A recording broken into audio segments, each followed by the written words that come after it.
누가복음 10장 30절에서 37절 말씀입니다. 자비를 베푼 사람이라는 주제로 저희가 함께 말씀을 나누기를 원합니다. 저와 여러분 교독하겠습니다. 예수께서 대답하셨습니다. 한 사람이 예루살렘에서 여리고로 가다가 강도들을 만나게 됐다. 강도들은 그의 옷을 벗기고 때려 거의 죽게 된 채로 내버려 두고 갔다. 마침 한 제사장이 그 길을 내려가는데 그 사람을 보더니 반대쪽으로 지나갔다. 이와 같이 한 레위 사람도 그곳에 이르러 그 사람을 보더니 반대쪽으로 지나갔다. 그러나 어떤 사마리아 사람은 길을 가다가 그 사람이 있는 곳에 이르러 그를 보고 불쌍한 마음이 들어 가까이 다가가 상처에 기름과 포도주를 바르고 싸맸다. 그러고는 그 사람을 자기 짐승에 태워서 여관에 데려가 잘 보살펴 주었다. 이튿날 사마리아 사람은 여관 주인에게 데나리온을 주며 두 사람을 잘 돌봐 주시오. 돈이 더 들면 내가 돌아와서 갚겠소이다 말했습니다. 너는 이 세 사람 중 누가 강도 만난 사람의 이웃이라고 생각하느냐? 다 함께 읽겠습니다. 율법학자가 대답했습니다. 자비를 베푼 사람입니다. 예수께서 그에게 말씀하셨습니다. 너도 가서 이와 같이 하여라. 아멘. 사랑하는 주님, 감사합니다. 오늘도 주님 전으로 저희들을 인도하여 주심에 감사하고 말씀 앞에 설 때에 우리의 정말 가득한 이 세상의 마음들이 사라지고 믿음의 은혜가 자랄 수 있는 복된 옥토와 같은 마음으로 우리의 심령 변화시키시고 말씀 열매 맺게 하여 주옵소서. 예수님 이름으로 간절히 기도드리옵나이다. 아멘. 한 가지 오늘 저희 예배에 강혜령 멘토님 오랜만에 참석해 주셨는데 저희 대학 청년들을 위해서 늘 섬기고 수고하시는 강혜령 멘토님 뒤에 함께 하셨는데 우리 박수로 한번 축복하고 환영했으면 좋겠습니다. 한국 잠시 가셨다가 다시 잠시 돌아오시는 걸로 알고 있는데 그때 또 함께 인사할 수 있는 시간 가졌으면 좋겠습니다. 오늘 저는 자비를 베푼 사람이라는 제목으로 함께 말씀 나누고자 합니다. 어제 저희 공동체 핵심 리더십들 가운데 한 명인 저희 MC당과 새가족팀이 모처럼 함께 모여서 점심을 먹었습니다. 식사 장소는 디스트릭에 있는 루실 바베큐였습니다. 굉장히 맛있게 다양하게 고기를 이렇게 먹고 있는데 두 명의 지체가 굉장히 늦게 오게 됐어요. 찬양팀 연습을 하고 늦게 오게 됩니다. 근데 그 두 명의 지체가 식사를 하러 왔을 때는 이미 대부분의 사람들이 식사가 다 끝났던 상황입니다. 그래서 그 두 명이 와서 이렇게 남겨진 음식을 먹는데 굉장히 좀 마음이 급할 수도 있고 마음이 힘들 수도 있는데 모든 사람이 그 수저를 놓는 그 순간에도 하나님의 자비를 마음에 품고 있었던 그 자매님께서는 식사를 멈추지 않고 계신 거예요. 치킨도 먹고 뼈까지 씹어 먹고 뭐 자꾸 돌이 씹힌다고 하는데 꺼내면 뼈를 하도 씹어가지고 이렇게 뼈가 으스러질 정도에 그래서 결국은 그 자매님은 늦게 온 두 자매님이 식사가 끝날 때까지 같이 식사를 하시는 그 모습을 보면서 저게 바로 오늘 제가 설교하고자 하는 하나님의 자비구나 라는 생각이 마음에 들기도 하면서 식욕이 정말 좋다라는 두 가지 생각 어제 했던 기억들 나는 것 같습니다. 오늘 우리가 함께 살펴볼 성령의 다섯 번째 열매는 자비입니다. 지난 4주간 우리는 사랑과 희락과 화평과 지난주 오래 참음 기다림이란 제목으로 말씀을 나눴고 오늘 다섯 번째 이제 한 중간에 있는 바로 자비라는 메시지를 여러분과 나누고자 합니다. 성경 원문에 보면 자비라는 표현은 크레스토스테스, 쉽게 번역하자면 친절한 성품이다라고 표현할 수 있고 또 다른 말로는 봉사하려는 마음이라고도 표현할 수 있는 것이 바로 자비입니다. 친절한 거예요. 친절한 거 쉽게 말하자면. 또 다른 적극적인 표현으로는 단순히 친절한 것을 넘어서서 누군가를 섬기고자 하는 봉사하는 마음, 이 두 가지 큰 의미가 이 자비라는 크레스토테스라는 단어에 포함되어 있다라는 사실입니다. 이 자비의 열매를 맺어야 되는데 성경 속에서 이 성령의 열매 가운데 5번째인 자비의 열매를 가장 아름답게 맺었던 사람이 누구일까 기도하는 가운데 하나님께 생각나게 하신 본문이 바로 오늘 누가복음 10장에 나오는 선한 사마리아의 이야기로 알려진 오늘 누가복음 10장의 본문이다라는 겁니다. 오늘의 본문의 배경은 예루살렘에 있는 한 사람이 여리고를 향해 내려가는 장소는 예루살렘에서 여리고로 내려간다라고 표현되어 있습니다. 성경의 표현이 굉장히 정확한 이유 중에 하나는 뭐냐면 예루살렘은 해발 약 760m 정도의 이 높은 지대에 위치해 있는가 하면은 이 여리고라는 지역은 해수면 아래에 약 200m나 되는 250m나 평균적인 해수면보다 바닥에 있는 굉장히 독특한 지형을 이루고 있는 전 세계에서 가장 낮은 땅 가운데 하나인 실제 지금 여리고 지역도 이러한 지형을 이루고 있다라는 거예요. 아마 추정하기는 이 예루살렘에서 예배를 드렸는지 뭘 했는지 모르지만 이렇게 쭉 내려가는 길 가운데서 유대인 한 사람이 강도를 만나서 쓰러져 있습니다. 오늘 성경 보면은 거의 이 표현이 더 리얼하게 표현되어 있는데 거의 이 죽은 채, 거의 죽게 된 채로 되어 있다라고 기록되고 개역 성경 보면은 반 죽듯이 진짜 조금 있으면 마치 죽을 것 같은 심각한 타격을 입은 쓰러져 있는 유대인 한 사람을 두고 벌어지는 스토리입니다. 한 사람 지금 죽어가는 한 사람이 있는데 이제 세 사람이 이 강도 맞아 죽어가는 자의 옆을 지나가기 시작하는데 이 첫 번째 사람은 제사장입니다.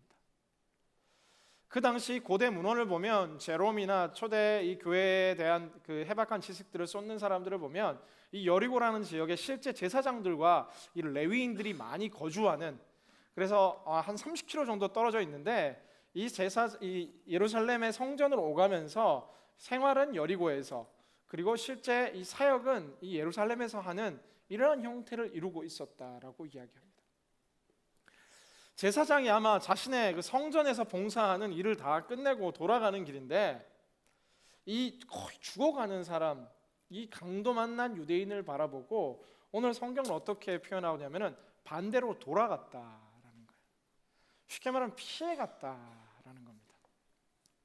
제사장은 현대 언어로 이야기하자면 목사님, 전도사님이 주일 예배 드리고 제가 이게 파킹랏을 나가는데 파킹랏 가운데 너무 힘들고 어려워 굶주려 쓰러지고 있는 사람을 보고 제가 도망가기 시작했다라는 거죠. 두 번째 사람은 레위인이 등장하는데 레위인은 어떤 사람이냐면 이 사역의 중요성으로 볼 때 숫자로 볼 때 제사장이 훨씬 소수이고 성전 안에서 더 좀 느낌상 더 깊이 있는 사역을 한다면 레위인들은 성전과 관련된 일들, 제사와 관련된 나머지 일들. 그러나 이 레위인 역시도 민수기 18장 보면 제사장과 레위인에 대해서 특별히 구별되고 사회의 모범이 되어야 되는 대표적인 이 지파로서 레위인이 서 있는데 이 레위인도 이 강도 만난 자를 보고 이렇게 지나가는 겁니다. 세 번째, 그냥 일반 유대인이 지나가야 될 것 같은데 예수님의 스토리는 좀 더 극적인데 사마리아인 한 사람이 여행하는 과정 가운데 지나가기 시작하는 거예요. 사마리아인.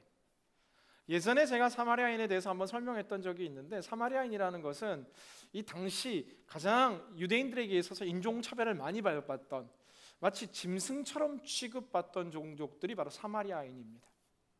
절반은 유대인의 피가 흐르고 있지만 절반은 북이스라엘을 침공했던 아수르의 피가 흐르고 있는 이 호녀라들이 대부분 이루고 있는 이 사마리아라는 한 지역에 살고 있는 사람들인데 순수 혈통을 강조했던 유대인들은 이 사마리아인들을 굉장히 정죄하는 것을 넘어서서 사마리아 땅을 밟지도 않고 그 사람들과는 이야기하지도 않고 그 사람들과는 식사도 하지 않고 가까이 하지 않는 이 짐승보다 더 경멸의 대상이 사마리아인이었다라는 거예요. 근데 소리가 재밌는 것은 이 지나가던 사마리아인이 쓰러져 있는 강도 만나 반쯤 죽어가는 자에게 다가가서 자신이 여행 가운데 필요할까 가지고 있었던 기름을 부어서 이 모든 상처를 다 닦아내어주고 포도주로 소독해주고 연고를 바르듯 기름을 발라주고 그걸로 끝나는 것이 아니라 오늘 성경 보면 이렇게 싸매어주고 끝나는 것이 아니라 자신의 나귀에 태우고 이 나귀에 탄 이 환자를 끌고 주막이라고 개역 성경에 표현되어 있기도 한데 여관에 데리고 가서 이 사람을 부탁하면서 자신이 가진 데나리온 2개라는 돈을 주면서 치료해 주시고 돈이 부족하면 내가 여행이 끝나고 돌아올 때 내가 이거 다 갚아주겠다. 이 사람 케어해 주세요 라고 이야기하는 것이 오늘 스토리다라는 겁니다. 여러분, 바꿔 생각할 때 우리가 갑자기 인생에 뜻하지 않은 전혀 예상하지 못했던 강도 같은 사람이 와서 우리를 해했는데 그게 꼭 물리적인 반 죽어가는 상황은 아니다 할지라도 갑자기 닥친 위기 속에서 경제적인 어려움과 갑자기 닥친 위기 속에서 몸이 너무 쇠약해지고 갑자기 닥친 위기 속에서 내 인생이 역경을 겪고 있는데 인생이 참 묘한 거는 꼭 도와줄 것 같은 제사장이 지나가고 그래도 믿을 만하다고 생각했던 레위인이 또 지나가는데 전혀 예상치도 않았던 사마리아인이 와서 이 사마리아인은 심지어 내가 무시하던 사마리아인, 내가 정말 나보다 훨씬 낫다고 여겼던 사마리아인, 상종조차 하지 않았던 다른 클래스라고 생각했던 그 사마리아인이 와서 지금 나를 도와주고 있다라는 겁니다. 이런 이야기 선교사님들한테 제가 굉장히 많이 듣습니다. 정말 하나님을 위해서 선교지 확 나갔는데 한 5년, 6년, 10년 사역하면서 느낀 게 뭡니까? 믿었던 가까운 사람들은 아무도 후원해 주지 않고 뜻하지 않았던 하나님의 천사의 손길들이 우리를 먹이신다. 그래서 그 사람들 원망하는 것이 아니라 정말 믿을 분은 하나님밖에 없구나라는 것을 깨닫게 되었다라는 간증들 많이 듣게 됩니다. 그리고 나서 오늘 성경 가운데 우리가 원하는 중요한 키워드가 등장하게 되는데 우리 다 같이 오늘 10장 36절 말씀, 37절 말씀 다 같이 읽도록 하겠습니다. 36절, 37절 말씀 다 같이 읽습니다. 시작.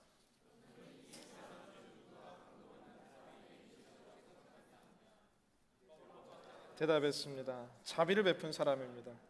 예수께서 그에게 말씀하셨습니다. 너도 가서 이와 같이 하라. 실은 오늘 이 스토리의 배경의 시작은 율법학자들이 와서 예수님과 디베이트이 붙는 거예요. 내 이웃을 사랑하라라는 이 계명 앞에서 이웃이 누구냐라는 질문을 율법학자들이 던지죠. 이웃이 누굽니까? 내가 누구를 사랑해야 됩니까? 내가 그거 지키겠습니다. 까짓 내가 율법 다 지킬 수 있습니다라는 이 당당함을 가지고 왔는데 오늘 예수님께서 이 비유를 대어 설명하는 이유 가운데는 뭐냐면은 너네 율법 잘 지킨다고 와서 지금 이야기하는데 오늘 스토리의 주인공인 제사장이 그리고 레위인이 가장 신앙이 좋다고 말하는 신앙의 멋진 외형적 모습을 가지고 있는 너희들의 모습을 내가 이야기로 이야기하자면 하나님에서 뜨겁게 예배하고 뜨겁게 찬양하고 기도도 열심히 하고 말씀도 열심히 읽는데 전작 삶의 자리에서는 실제 가난하고 소외되고 외롭고 고통당하는 자들의 그 모든 상황은 외면한 채 외형적인 화려함의 신앙생활에 붙들려 있는 너희들을 좀 깨달아라. 이웃이 누구냐? 자비를 베푼 사람입니다. 스스로 율법학자가 이야기하는 자비를 베푼 그 사람이 진짜 이웃입니다. 그러니까 예수님이 이야기하는 거죠. 가서 너도 이와 같이 해라.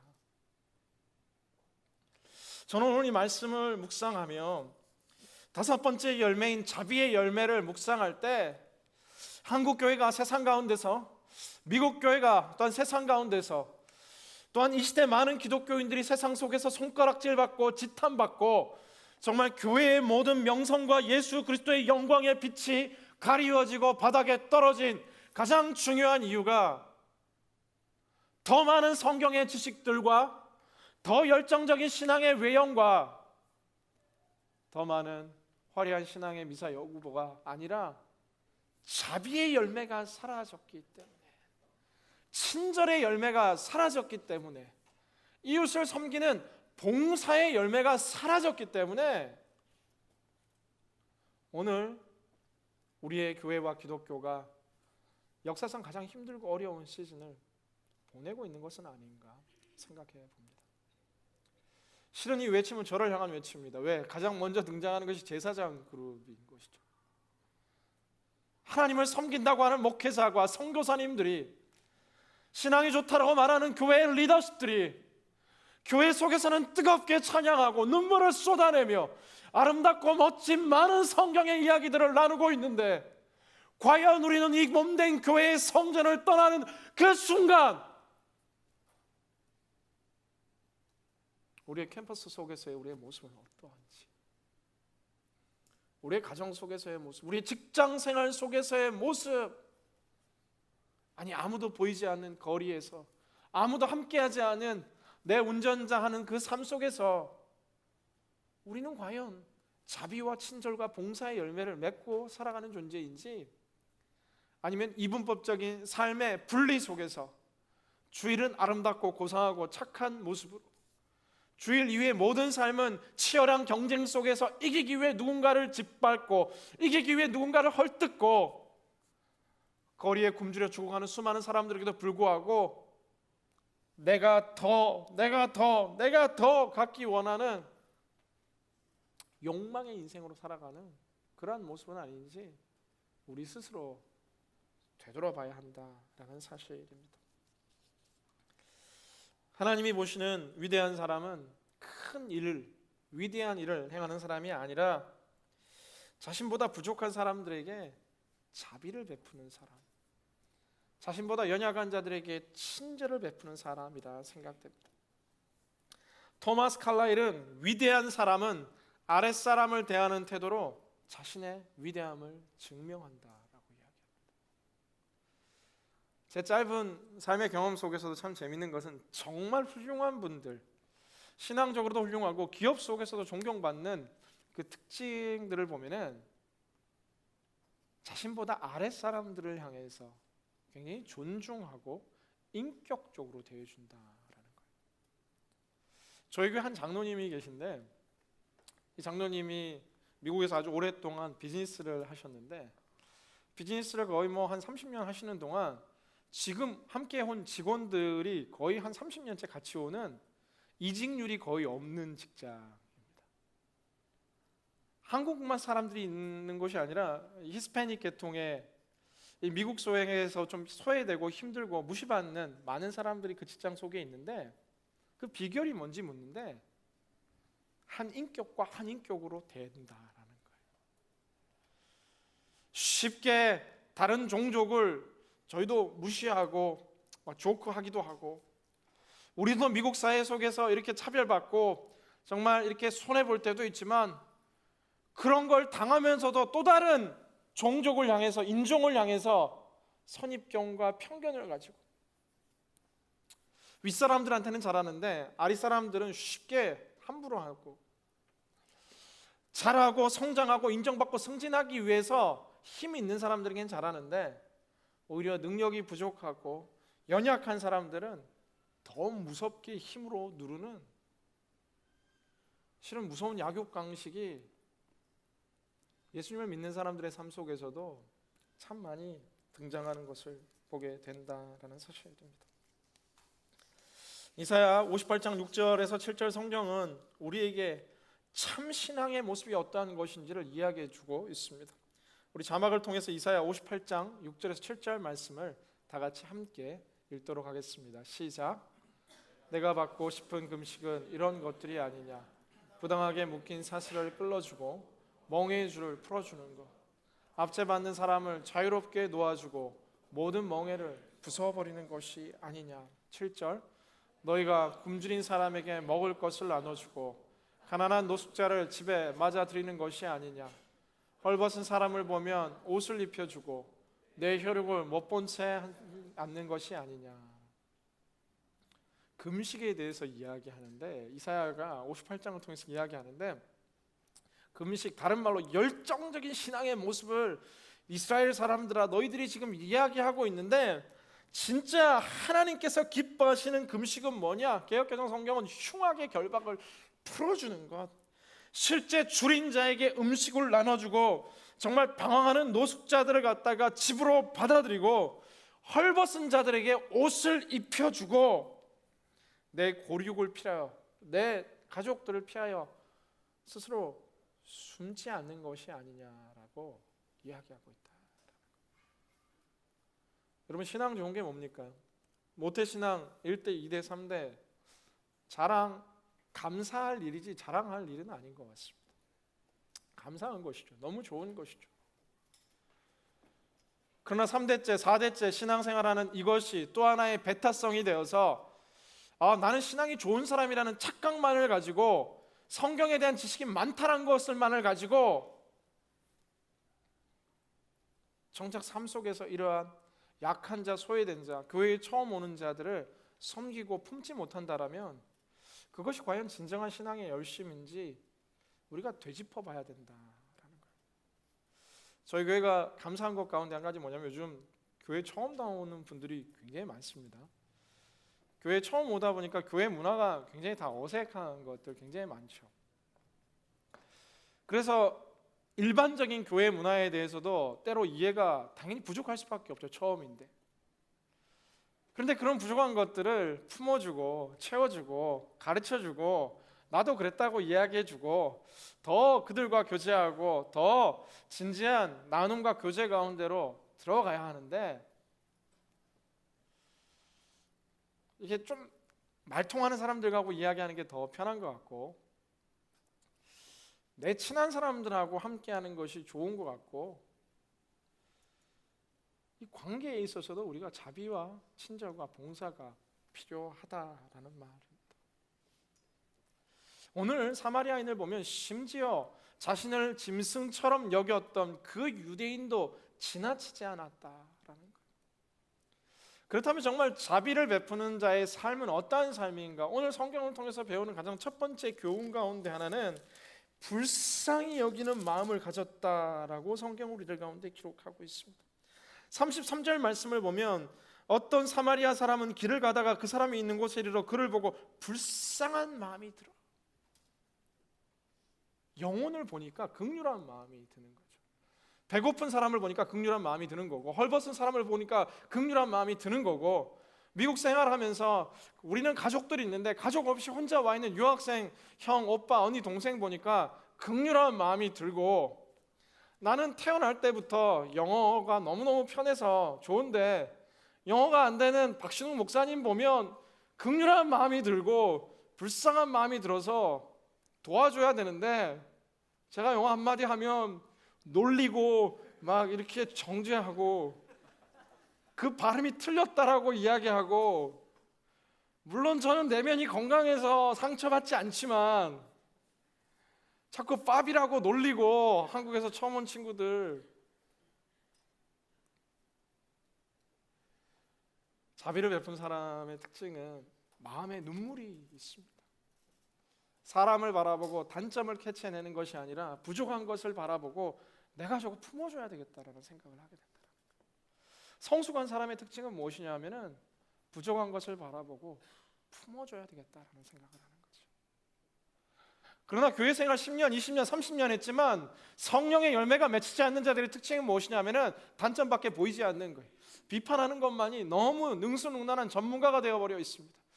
이 친구는 나와 함께 어울릴 수 없고 저 사람은 내 스타일 아니고 삶의 바운더리가 좁은 거예요.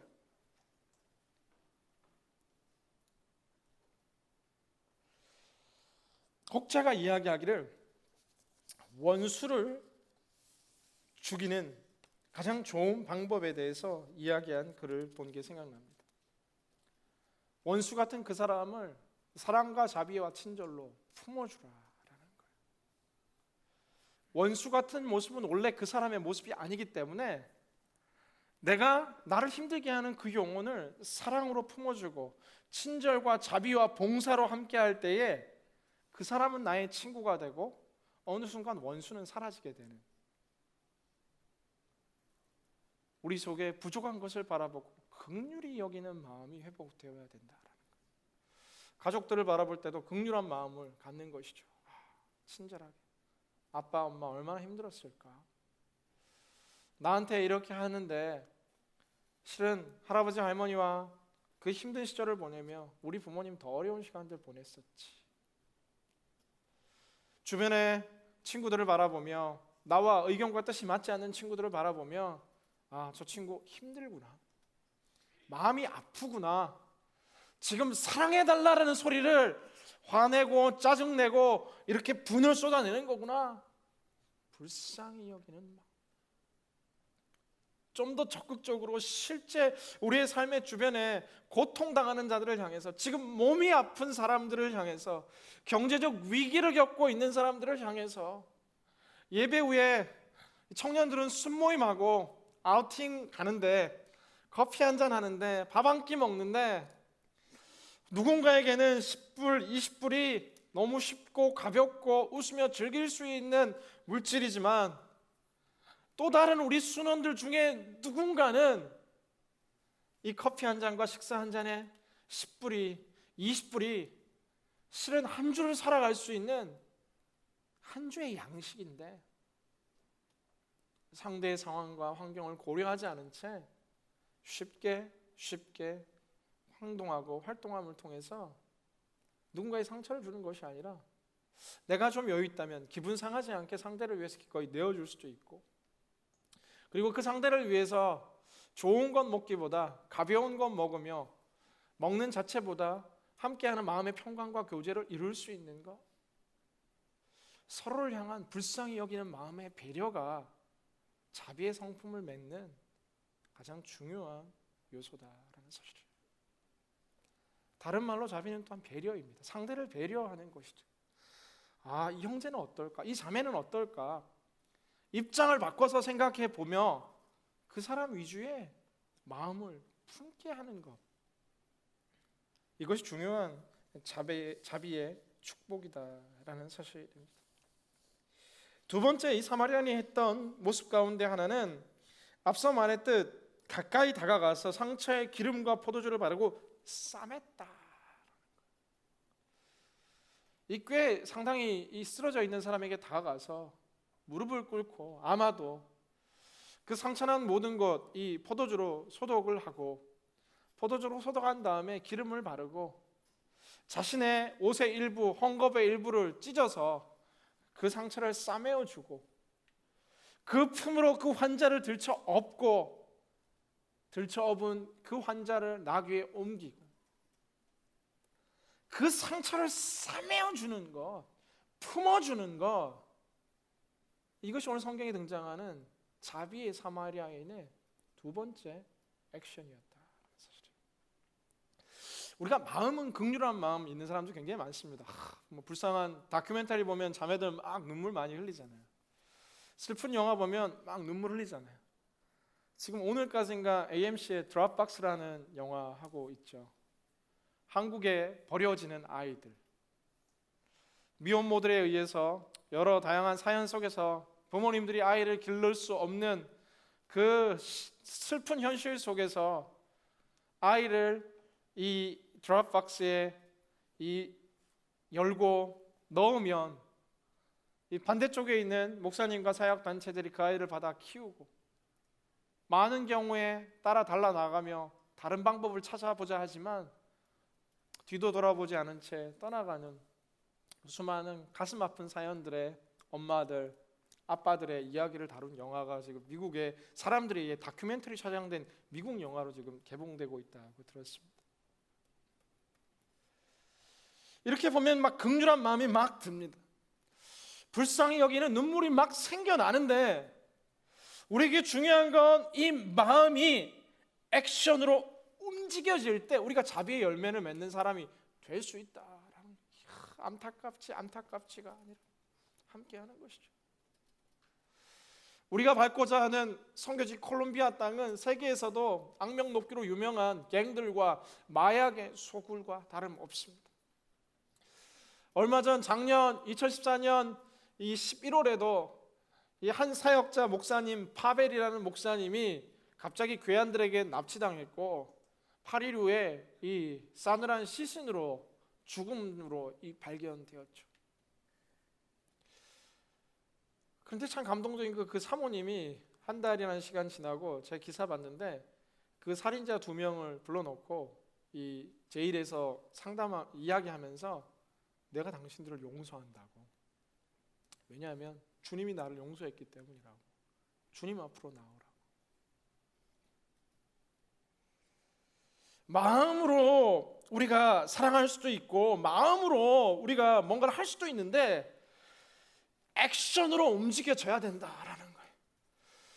우리가 눈물로 마음으로 콜롬비아 땅에 아직도 교회가 없는 그 사랑 마을들과 우리가 시카고에 BBS 여름 성경학교 한번 하고 싶지만 선생님들이 아무도 없어서 재정도 부족해서 여름이란 시간 성경 캠프에 올 수 없는 어린이들 안타깝다라고 마음만 품을 수 있지만 허락한다면 내가 시간을 구별하여 그 땅을 밟고 허락한다면 내가 가지는 못하지만 내 물질을 떼어 그 영혼들을 위해 작은 선물이라도 보낼 수 있고 허락한다면 달려가는 영혼들을 위해 내가 금식하며 기도하며 후원할 수도 있고 사랑은 액션이다. 더 이상 우리가 마음속으로만 불쌍히 여기고 마음속으로만 품는 것이 아니라 실천해야 한다는 것을 오늘 사마리아인은 우리에게 가르쳐주고 있습니다. 오늘 말씀 저도 굉장히 부담됩니다. 왜냐하면 조금만 나가면 산타하나의 노숙자들이 너무 많거든요.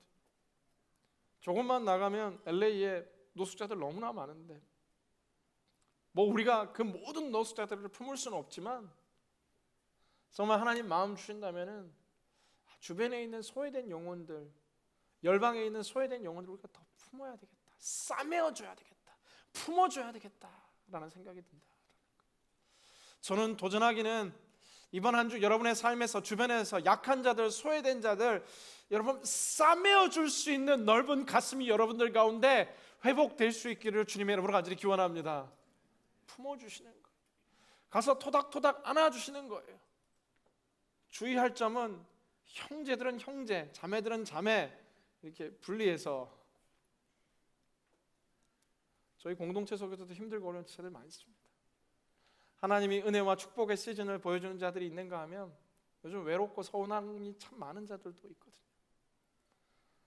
제가 한 1년 전 한번 이야기했던 것 같은데 때로는 예배당에 뒷자리에 앉는다면 아니 옆쪽에 앉는다면 한번 둘러보는 거예요. 홀로 앉아있는 사람은 없는가. 물론 사람에 따라 다르게 홀로 앉아도 이렇게 당당하게 행복하게 할렐루야 막 이렇게 주변에 오면 막 모션이 커서 좀 힘들어서 혼자 앉는 분들도 있는데 교회를 오래 다녔는데도 내가 저 형제의 말동무가 되어주겠다 품어주는 것이죠. 클래스메이트에게도 내가 먼저 다가가서 품어주는 것이죠. 가족들도 품어주는 것이죠. 노숙자들도 품어주는 것이죠. 선교지의 영혼들도 품어주는 것이죠. 품어주는 액션이 필요하다. 한 걸음 더 나아가서 오늘 사마리아인은 참 놀라운 감동을 보여주는데 이 여관으로 그 상처받은 사람을 옮겨서 이 주인에게 부탁을 하고 2데나리온을 맡기고 갔다라는 거예요.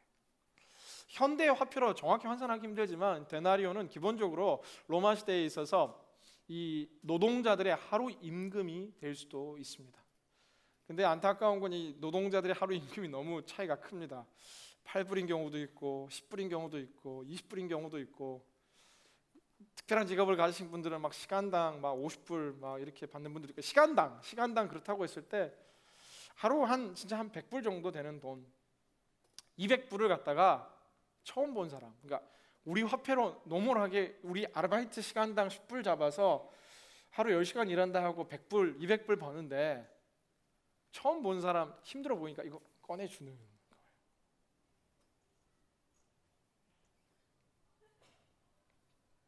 여러분 주위에 힘든 사람 누군가 지나간다면 내 선뜻 200불 이게 나눠줄 수 있을까요? 좀 줄여볼까요? 한 50불?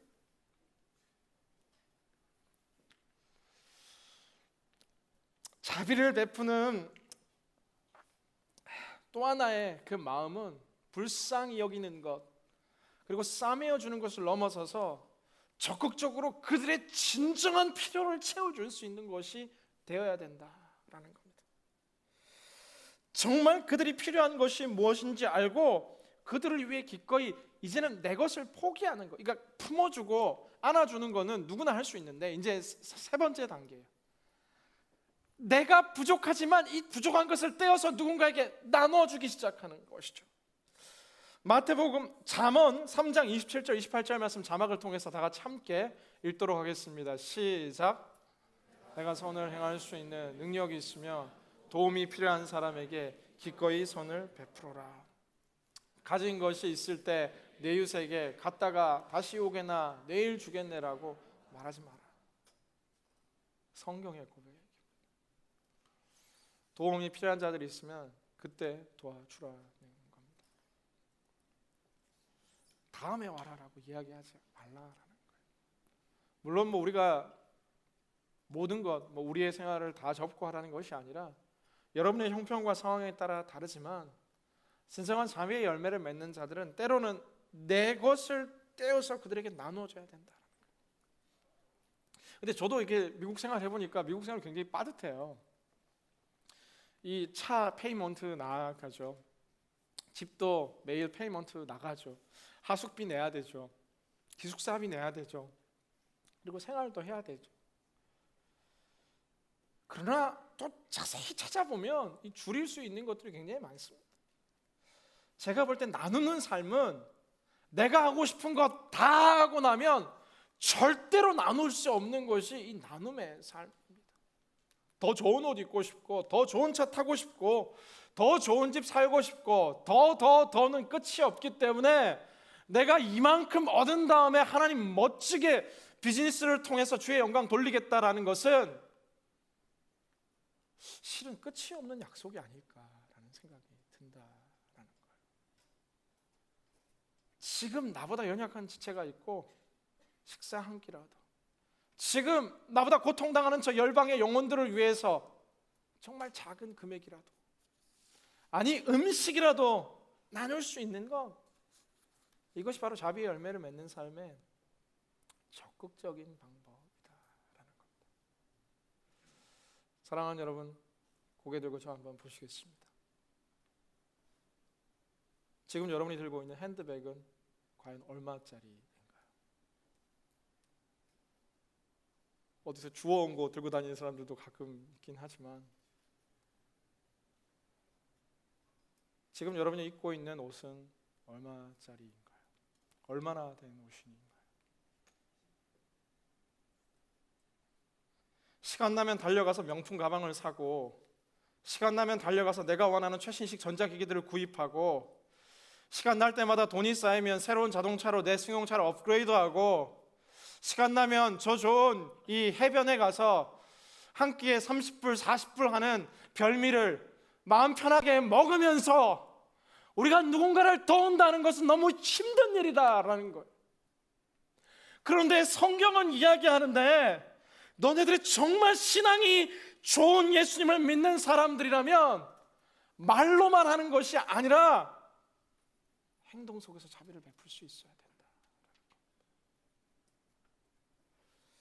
사랑하는 여러분, 좀 무거운 도전이 될지 모르겠지만 성경이 이야기하듯 내 손에 베풀 힘이 있다면 마땅히 받을 자에게 베푸는 것을 아끼지 않는 여러분 될 수 있기를 주님의 이름으로 간절히 기원합니다. 아멘 5명 하셨어요. 좌우에 있는 분들 인사합시다. 나누며 살아갑시다.